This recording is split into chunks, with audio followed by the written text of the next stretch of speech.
नमस्कार दोस्तों, प्रतिबद्ध क्लासेस में आपका स्वागत है। हम लोक सेवा आयोग द्वारा आयोजित असिस्टेंट प्रोफेसर एग्जामिनेशन राजनीति विज्ञान विषय हेतु लगातार अभ्यास प्रश्नों को आपके लिए ला रहे हैं। निश्चित ही आपको इसका फायदा मिल रहा होगा। तो चलिए इसी श्रृंखला के तहत देर न करते हुए आरंभ करते हैं। आज का पहला प्रश्न है, निम्नलिखित में से किसने विचार विमर्श को प्रभावित करने के लिए the stick, the deal, the kiss इस तरह की शब्दावली गढ़ी है? ऑप्शन ए है ई स्टेनाइडर, ऑप्शन बी है कैट्स बोल्डिंग, ऑप्शन सी है रॉबर्ट डहेल और ऑप्शन डी है कैट मिलेट।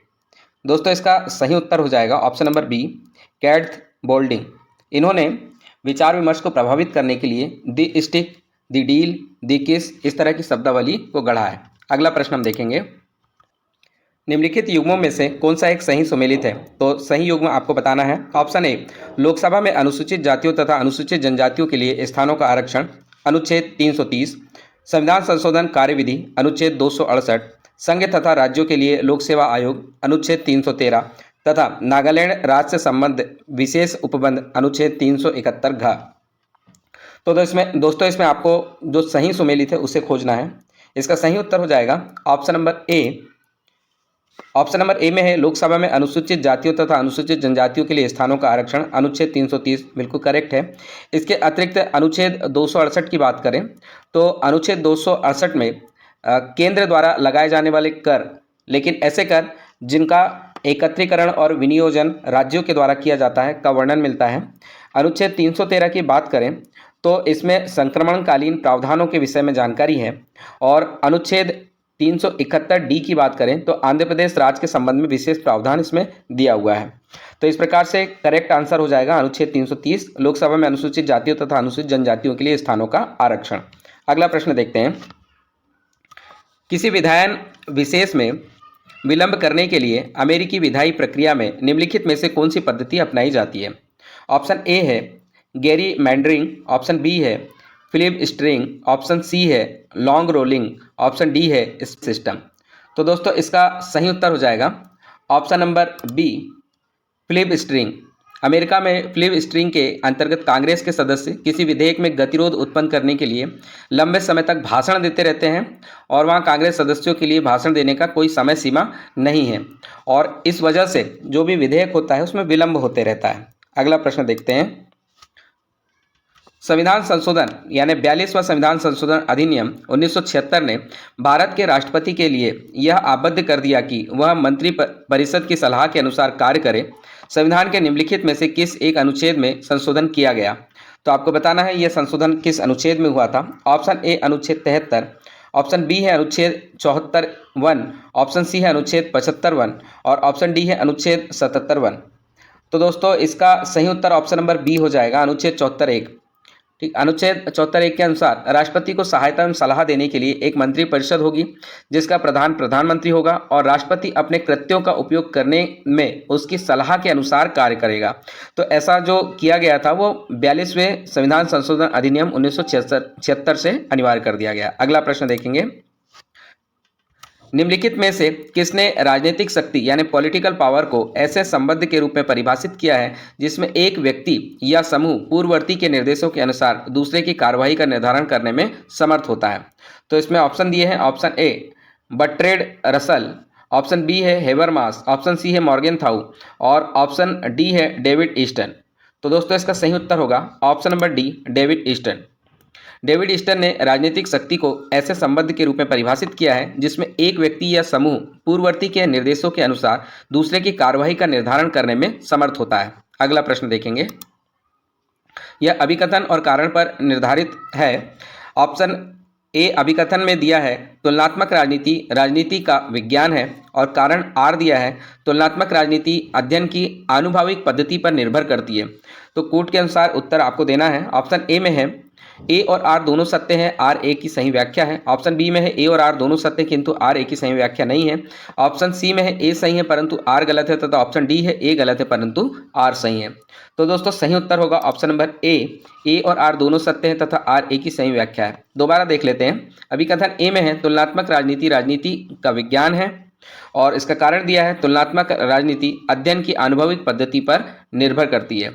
अगला प्रश्न देखेंगे, भारतीय राजनीतिक प्रणाली के संदर्भ में युवा तुर्क शब्द किसे निर्दिष्ट करता है? तो युवा तुर्क किसे कहा गया है आपको बताना है। ऑप्शन ए जयप्रकाश नारायण के नवनिर्माण आंदोलन से उद्भूत विद्यार्थियों का समूह है। ऑप्शन बी है नक्सल आंदोलन का एक भाग जिसने शुद्धिवादी होने का दावा किया। सी है कांग्रेस पार्टी के अंतर्गत समाजवादी रुझान वाला वैचारिक समूह। और डी में दिया है कम्युनिस्ट पार्टी का एक उग्र दल जिसने मार्क्सवादी लेनिनवादी होने का दावा किया। तो इसका सही उत्तर हो जाएगा option number C, Congress party के अंतर्गत समाजवादी रुझान वाला वैचारिक समूह। युवा तुर्क शब्द से तात्पर्य उस मर्मवादी समूह या कट्टरपंथियों के समूह से है जो कम्युनिस्ट पार्टी के सदस्य होते हैं तथा स्वयं को लेनिनवाद तथा मार्क्सवादी कहते हैं। अगला प्रश्न देखेंगे, भारत की संविधान सभा निम्नलिखित को शामिल कर बनी। तो भारत की संविधान सभा कैसे बनी आपको बताना है। ऑप्शन ए में है ब्रिटिश प्रांतों से 292, चीफ कमिश्नर के क्षेत्रों से 4 और देशी रियासतों से 93 सदस्य। ऑप्शन बी में है ब्रिटिश प्रांतों से 294, चीफ कमिश्नर के क्षेत्रों से 4 और देशी रियासतों से 91 सदस्य। सी में है ब्रिटिश प्रांतों से 291, चीफ कमिश्नर के क्षेत्र से 3 और देशी रियासतों से 95 सदस्य। तथा ऑप्शन डी में दिया है ब्रिटिश प्रांतों से 292, चीफ कमिश्नर के क्षेत्रों से 5 और देशी रियासतों से 92 सदस्य। इसका उत्तर आप भली भांति जानते होंगे। इसका उत्तर हो जाएगा ऑप्शन नंबर ए, यानी ब्रिटिश प्रांतों से 292, चीफ कमिश्नर के क्षेत्रों से 4 और देशी रियासतों से 93 सदस्य लिए गए थे। भारत की संविधान सभा का गठन 1946 के कैबिनेट मिशन प्रस्ताव के अंतर्गत किया गया था और इसकी पहली बैठक 9 दिसंबर 1946 को संपन्न हुई थी।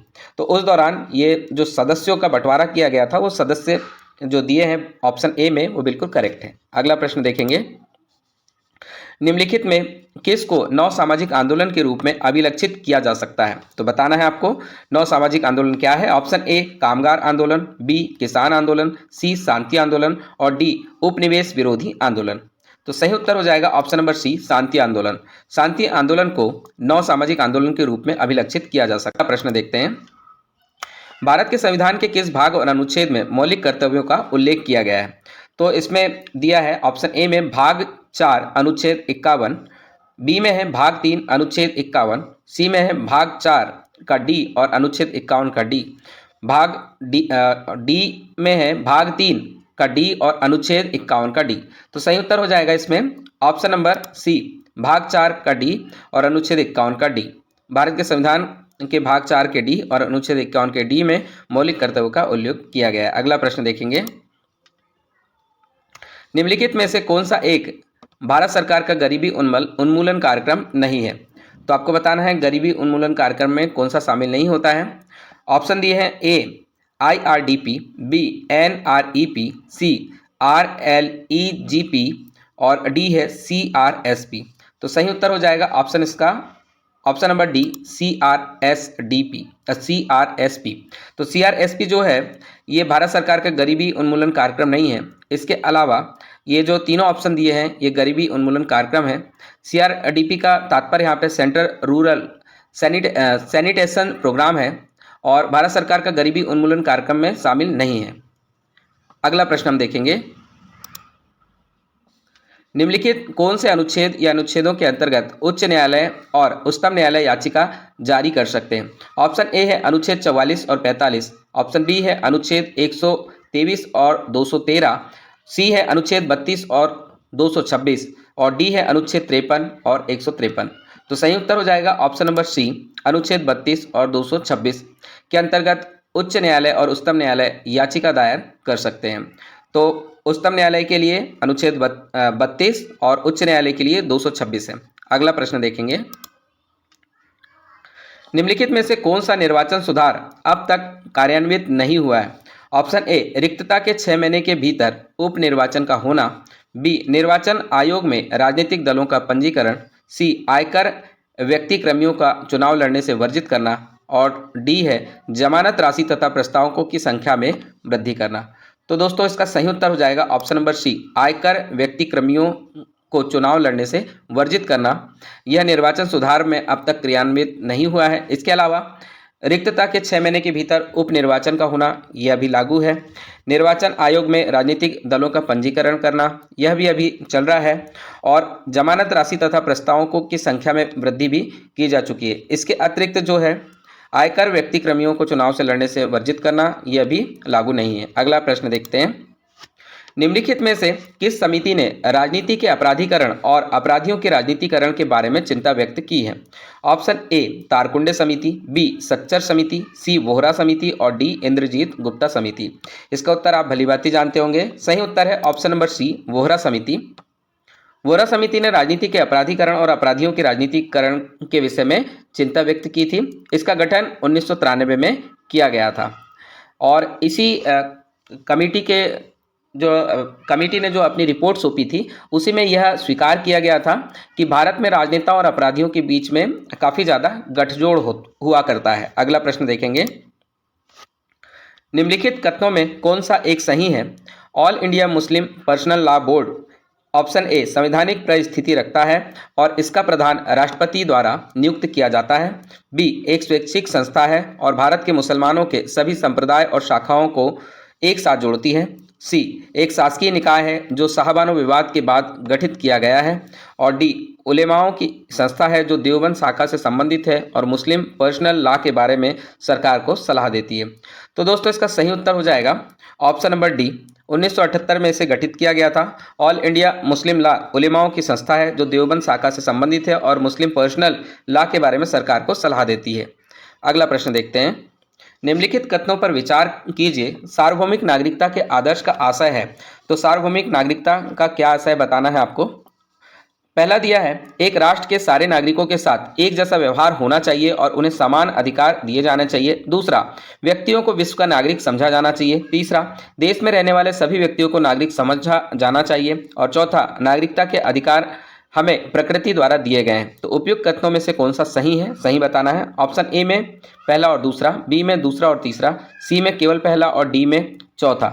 तो सही उत्तर हो जाएगा ऑप्शन नंबर ए पहला और दूसरा, यानी कि एक राष्ट्र के सारे नागरिकों के साथ एक जैसा व्यवहार होना चाहिए और उन्हें समान अधिकार दिए जाना चाहिए। साथ ही व्यक्तियों को विश्व का नागरिक समझा जाना चाहिए। ये सार्वभौमिक नागरिकता के आदर्श हैं। नागरिकता का अगर अर्थ जाने तो एक राज्य की पूर्ण और उत्तरदायी सदस्यता नागरिकता कहलाती है। अगला प्रश्न हम देखेंगे,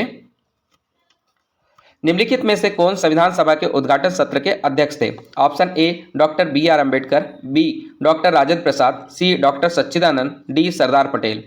दोस्तों सही उत्तर हो जाएगा option number C doctor Sachchidanand संविधान सभा के उद्घाटन सत्र के अध्यक्ष थे। अगला प्रश्न देखेंगे, निम्नलिखित में कौन से युग्म सही सुमेलित है? तो आपको सही सुमेलित युग्म बताना है।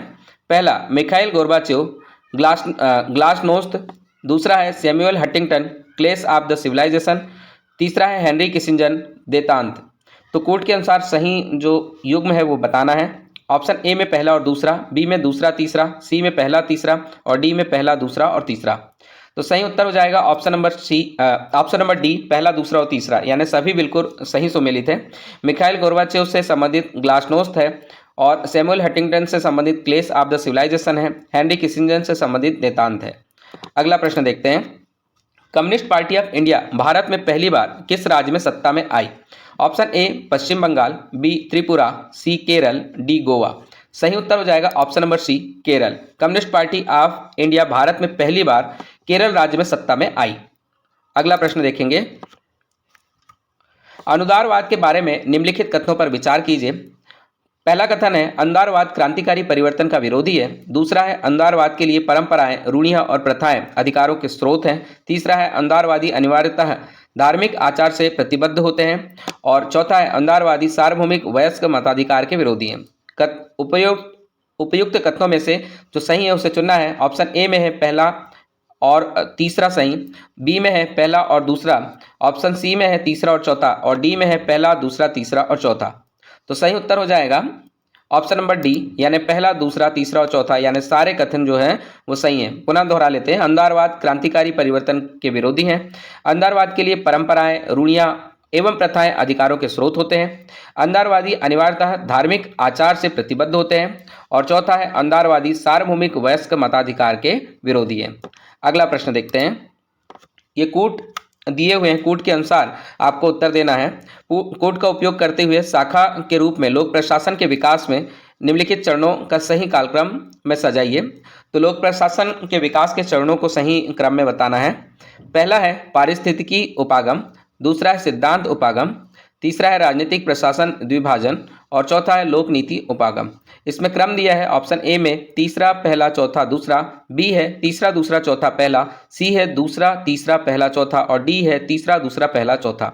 सही उत्तर हो जाएगा ऑप्शन नंबर डी, यानी तीसरा दूसरा पहला और चौथा। तीसरा में सर्वप्रथम आएगा राजनीतिक प्रशासन का द्विभाजन, उसके बाद में आएगा सिद्धांत उपागम, उसके बाद पारिस्थितिकी उपागम और अंत में आएगा लोक नीति उपागम। अगला प्रश्न देखेंगे। निम्नलिखित कथनों में से कौन सा एक सही नहीं है? तो आपको गलत कथन खोजना है। पहला कथन है स्त्रियों के जीवन पर भूमंडलीकरण का प्रभाव बहुविध, विरोधात्मक, समावेशी तथा अपवर्जक हुआ है। ऑप्शन बी में दिया है निजी जगत में समता सुनिश्चित करने से ही लिंग के प्रश्न को सार्थक रूप से सुलझाया जा सकता है। ऑप्शन सी में दिया है लिंग के प्रश्न का लोकतांत्रिक हल सामाजिक, आर्थिक तथा राजनीतिक क्षेत्रों में समता के प्रति प्रतिबद्धता के साथ अपेक्षाकृत अधिक लोकतंत्रता में निहित है। और ऑप्शन डी में दिया है नारी अधिकारवादी राजनीतिक सिद्धांत अपने प्रारंभ से ही स्त्रियों के लिए विशेष तथा भिन्न बर्ताव की मांग करता रहा है। तो दोस्तों इसमें से जो सही नहीं है वो आपको बताना है। तो ऑप्शन नंबर डी इसमें से सही नहीं है। नारी अधिकारवादी राजनीतिक सिद्धांत अपने आरंभ से ही स्त्रियों के लिए विशेष तथा भिन्न बर्ताव की मांग करता रहा है, ये कथन गलत है। इसके अतिरिक्त नारीवाद के विषय में जो भी कथन इसमें दिए गए हैं वो सारे कथन बिल्कुल सही है। अगला प्रश्न देखते हैं। संगठन के लिए व्यवस्था उपागम के बारे में निम्नलिखित में से कौन सा एक कथन सत्य नहीं है? तो इसमें संगठन के बारे में आपको असत्य कथन बताना है। संगठन के लिए व्यवस्था उपागम के बारे में असत्य कथन खोजना है। ऑप्शन ए में दिया है कोई सामान्य व्यवस्था सिद्धांत से लिया जाता है, बी है यह संगठन के कतिपय मौलिक सिद्धांतों की ओर ले जाता है, सी है यह समग्र रूप से संगठन का इसके परिवेश के संबंध में अध्ययन करता है और ऑप्शन नंबर डी है यह संगठन और उसके माहौल को सूचना और संसाधनों के लिए परस्पर देखता है। तो दोस्तों इसमें से एक कथन जो सत्य नहीं है वह है ऑप्शन नंबर बी, यह संगठन के कतिपय मौलिक सिद्धांतों की ओर ले जाता है। इसके अतिरिक्त जो अन्य कथन दिए वो बिल्कुल सही है। अगला प्रश्न देखेंगे। निम्नलिखित कथनों पर विचार कीजिए। आश्रयता सिद्धांत का तर्क है कि तीसरी दुनिया यानी परद्वीप स्थित देशों में गरीबी इस कारण है कि वे विश्व व्यवस्था में समाहित नहीं है। दूसरा है अंतर्राष्ट्रीय संबंध का आदर्शवादी सिद्धांत यह मानता है कि शांति को बढ़ाने के लिए राष्ट्रीय और अंतर्राष्ट्रीय प्रादर्शों के निर्माण हेतु स्वहित को मंद नहीं किया जा सकता। और तीसरा अंतर्राष्ट्रीय संबंधों के यथार्थवादी सिद्धांत की आलोचना इसलिए की जाती है कि वह अंतर्राष्ट्रीय संगठनों की भूमिका पर कम बल देता है। उपर्युक्त कथनों में से कौन सा सही नहीं है? तो आपको बताना है ऑप्शन ए पहला और तीसरा, बी में है दूसरा और तीसरा, सी में है पहला और दूसरा और डी में है केवल तीसरा। तो दोस्तों सही उत्तर हो जाएगा इसमें ऑप्शन नंबर ए पहला और तीसरा, यानी आश्रयता का सिद्धांत का तर्क है कि तीसरी दुनिया यानी परद्वीप स्थित देशों में गरीबी इस कारण है कि वे विश्व व्यवस्था में समाहित नहीं है। और तीसरा कथन है अंतर्राष्ट्रीय संबंधों के यथार्थवादी सिद्धांत की आलोचना इसलिए की जाती है कि वह अंतर्राष्ट्रीय संगठनों की भूमिका पर कम बल देता है। अगला प्रश्न देखेंगे। लोक प्रशासन के पब्लिक चॉइस अप्रोच किस दशक में अस्तित्व में आया? लोक प्रशासन में पब्लिक चॉइस अप्रोच कौन से दशक में आया बताना है। ऑप्शन ए 1890 का दशक, बी 1920 का दशक, सी 1940 का दशक और डी 1960 का दशक। तो सही उत्तर होगा ऑप्शन नंबर डी 1960 के दशक में लोक प्रशासन में पब्लिक चॉइस अप्रोच अस्तित्व में आया था। अगला प्रश्न देखेंगे। निम्नलिखित में से किसका कथन है कि संप्रभुता विधि द्वारा आबादित नागरिकों और प्रजाओं के ऊपर राज्य की सर्वोच्च शक्ति है? ऑप्शन ए जे बोंदा, option B H Gardner, option C Harold J Laski और ऑप्शन डी है अयातुल्लाह रुहल्लाह खोमेनी। तो दोस्तों इसका सही उत्तर है ऑप्शन नंबर ए जीन बोंदा या जे बोंदा। यह कहते हैं कि संप्रभुता विधि द्वारा आबादित नागरिकों और प्रजाओं के ऊपर राज्य की सर्वोच्च शक्ति है। अगला प्रश्न देखते हैं। वाद प्रतिवाद और संपक्ष की अवस्थाओं के जरिए चलने वाला चेतना सृजन का सार और विकास का प्रेरक बल है। उपर्युक्त विचार किससे संबंधित है? Option A Marx, option B Rousseau, C Hegel और डी कांट। तो सही उत्तर हो जाएगा option number C Hegel. Hegel के अनुसार वाद प्रतिवाद और समपक्ष की अवस्थाओं के जरिए चलने वाले चेतना सृजन का सार और विकास का प्रेरक बल है। अगला प्रश्न देखते हैं। समता का विचार निम्नलिखित में से किस एक के चिंतन में व्यक्त नहीं हुआ है? तो समता का विचार किसमें नहीं है बताना है। Option A Eric Voegelin, B Julius K Nyerere, option C है R.H. टॉनी और ऑप्शन डी है जॉर्ज बर्नार्ड शॉ। दोस्तों सही उत्तर हो जाएगा option number A Eric Voegelin. Eric Voegelin का मुख्य योगदान जो रहा है विचारधारा यानी आइडियोलॉजी के विश्लेषण के क्षेत्र में रहा है, यह समता के विचार से संबंधित नहीं है। अगला प्रश्न देखते हैं। भारत में विकसित रुपे कार्ड चर्चा में रहा है और उसका कारण आपको बताना है। पहला है एशिया में नेपाल, भूटान, सिंगापुर, श्रीलंका और मॉरिशस के अलावा अफ्रीका में रुपे कार्ड लॉन्च किया जा चुका है। दूसरा, प्रधानमंत्री नरेंद्र मोदी और संयुक्त अरब अमीरात के राष्ट्रपति शेख मोहम्मद बिन जायद अल नाहयान ने 13 फरवरी 2024 को अबू धाबी में RuPay card Abu Dhabi UAE में रुपे कार्ड सर्विस शुरू की है। और तीसरा है यूपीआई रुपे कार्ड और जैवान कार्ड यूएई से दोनों देश के लोग बिना बाधा के सीमा पार ट्रांजैक्शन की सुविधा का लाभ उठा सकेंगे। तो 3 कथन दिए हैं, इसमें से आपको बताना है कौन सा सही है। ऑप्शन ए में पहला और तीसरा, ऑप्शन बी में दूसरा और तीसरा, ऑप्शन सी में पहला और दूसरा और ऑप्शन डी में पहला, दूसरा और तीसरा। तो दोस्तों सही उत्तर हो जाएगा ऑप्शन नंबर डी, पहला, दूसरा और तीसरा तीनों कथन बिल्कुल सही हैं। पुनः देख लेते हैं। एशिया में नेपाल, भूटान, सिंगापुर, श्रीलंका और मॉरिशस के अलावा अफ्रीका में रुपे कार्ड लॉन्च किया जा चुका है। प्रधानमंत्री श्री नरेंद्र मोदी और संयुक्त अरब अमीरात के राष्ट्रपति शेख मोहम्मद बिन जायद अल नाहयान ने 13 फरवरी 2024 को अबू धाबी यानी यूएई में रुपे कार्ड सर्विस शुरू की। इन दोनों ने मिलकर सर्विस शुरू की है। और रुपे कार्ड जो कि इंडिया का है और जैवान कार्ड जो कि यूएई का है, दोनों देश के लोग इन दोनों के जरिए बिना बाधा के सीमा पार ट्रांजैक्शन की सुविधा का लाभ ले सकेंगे। अगला प्रश्न देखते हैं। भारत और संयुक्त अरब अमीरात यूएई के बीच स्थानीय मुद्रा में कारोबार हेतु महत्वपूर्ण समझौता हुआ, सही कथन का चयन करें। कथन दिया है, पहला, रुपये और दिरहम में भारत यूएई कारोबार होगा। दूसरा है, दुनिया के किसी देश से भारत का यह इस तरह का पहला समझौता है। तीसरा दिया है, पीएम मोदी और यूएई के राष्ट्रपति शेख मोहम्मद बिन जायद अल नाहयान ने समझौते पर हस्ताक्षर किए। उपर्युक्त कथनों में से कौन सा सही है? ऑप्शन ए में पहला और तीसरा, ऑप्शन बी में दूसरा और तीसरा, ऑप्शन सी में है पहला और दूसरा और ऑप्शन डी में पहला, दूसरा और तीसरा। तो दोस्तों इसका सही उत्तर हो जाएगा ऑप्शन नंबर सी, पहला और दूसरा कथन बिल्कुल सही है। तो इन्हें देख लेते हैं दोबारा। पहला कथन है, रुपए और दिरहम में भारत यूएई कारोबार होगा। तो रुपए जो भारत की मुद्रा है और दिरहम जो यूएई की मुद्रा है, यहाँ पे अब भारत यूएई के बीच में कारोबार आरंभ होगा। और तीसरे नंबर का जो कथन है दूसरे नंबर का जो कथन है वो है, दुनिया के किसी देश से भारत का यह इस तरह का पहला समझौता है। तो यह भी बिल्कुल सही है। तो तीसरा कथन है, पीएम मोदी और यूएई के राष्ट्रपति शेख मोहम्मद बिन जायद अल नाहयान ने समझौते पर हस्ताक्षर किए, गलत है। इसके बदले सही हो जाएगा, आरबीआई के गवर्नर डॉक्टर शक्तिकांत दास और reserve bank of India UAE के गवर्नर खालिद मोहम्मद बाल्मा ने इसमें हस्ताक्षर किए। तो श्री शक्तिकांत दास और खालिद मोहम्मद बाल्मा ने इस पर हस्ताक्षर किए हैं। मोदी जी ने और शेख मोहम्मद बिन जायद अल नाहयान जी ने इस पर हस्ताक्षर नहीं किए हैं। तो दोस्तों ये आज का हमारा अंतिम अभ्यास प्रश्न था। इसी तरह के अभ्यास प्रश्नों के लिए लगातार आप हमारे साथ जुड़े रहिए और निरंतर अभ्यास कीजिए। धन्यवाद। जय हिंद।